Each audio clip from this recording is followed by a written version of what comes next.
এই ঘটনাগুলো যেন না ঘটে সেই জন্য আমাদেরকে সজাগ হওয়া উচিত, সতর্ক হওয়া উচিত।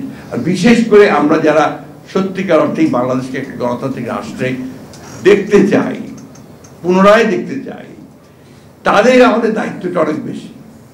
একই সঙ্গে যারা নতুন করে আমি যারা ইয়াং জেনারেশন আসছে, আমি অত্যন্ত আনন্দিত এবং আপনার বলা যেতে পারে আশাবাদী যে ইয়াং ব্লাড ছাড়া তো কোনো কিছু এগোয় না। এই ইয়াংরা যখন আসছেন তখন ওই বিষয়টা তাদের মাথায় রাখাটা ভেরি সরি মনে করে, এই বিষয়টা তাদের মাথায় রাখা খুব জরুরি বলে মনে করি।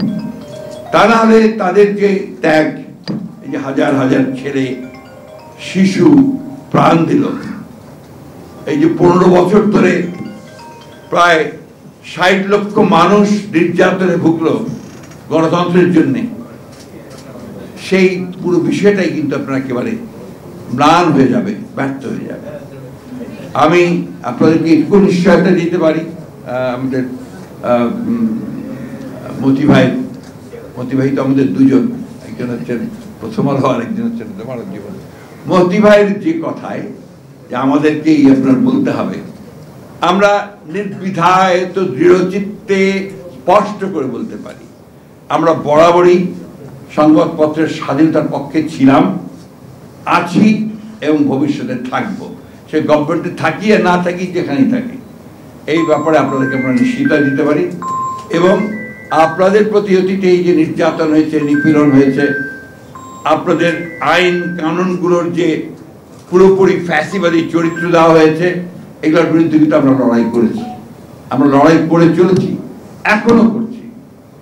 এবং খুব স্পষ্ট ভাষায়, দৃঢ় ভাষায় আবার বলতে চাই, আমরা কখনোই অন্যায়ভাবে অন্যের মতকে চাপিয়ে দেওয়া যে ব্যাপারটা আছে, এটাকে আমরা সমর্থন করবো না। আমরা আরেকজনের মতের স্বাধীনতাকে নিশ্চয়ই সেটাকে আমরা দৃঢ়ভাবে আমরা সেটাকে সমর্থন দেব। আমি তার সঙ্গে একটি নাও করতে পারি, করি না হয়তো, কিন্তু সেটাকে আমি আপন করার চেষ্টা করব। এটাই আমাদের চিন্তা, এটাই আমাদের ভাবনা। একটা বিষয় আমি আপনাদেরকে নিশ্চয়তা দিতে পারি যে আমরা সংবাদপত্রের স্বাধীনতা, এটা আমাদের অন্যতম, আমরা দেখি 31 দফার মধ্যে এটা আমাদের আছে, 27 দফার মধ্যে ছিল, তারও আগে ছিল, 2016 ছিল সংস্কারের। আমাদের মধ্যে তো একটা প্রচারণা চালা হয় যে আমরা কি সংস্কারের বিরুদ্ধে, প্রায় বলা হয় যে সংস্কার, আমরা নির্বাচন চাই। অর্থাৎ সংস্কার বিষয়টাই শুরু হয়েছে আমাদের দ্বারা। আমরাই আপনার একদলের শাসন ব্যবস্থা থেকে বহুদলীয় শাসন ব্যবস্থায় গেছি, আমরাই আপনার পার্লামেন্টারি ফর্ম অফ গভর্নমেন্টে গেছি প্রেসিডেন্ট ফর্ম অফ গভর্নমেন্ট থেকে। আমরা আমাদের অনেক আপত্তি সত্ত্বেও আমরা কেয়ারটেকার গভর্নমেন্টকে আমরা সংবিধানে নিয়ে এসেছি। এগুলো বাস্তবতা।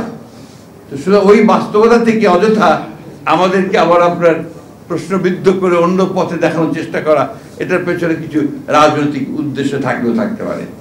তবে আমরা আপনাকে নিশ্চিত করতে পারি যে আমরা সংবাদপত্রের স্বাধীনতায় বিশ্বাস করি, শুধু নয়, এটা আমাদের বিশ্বাস, আস্থা, এবং এটাকে আমরা যদি কখনো আমরা সুযোগ পাই সরকারিভাবে, সেখানেও আমরা এটাকে এস্টাবলিশ করবো, না পেরে বিরোধী থাকলে সেখানেও আমরা সেটাকে এস্টাবলিশ করার জন্য আমরা লড়াই সংগ্রাম আমাদের চালিয়ে দেবো।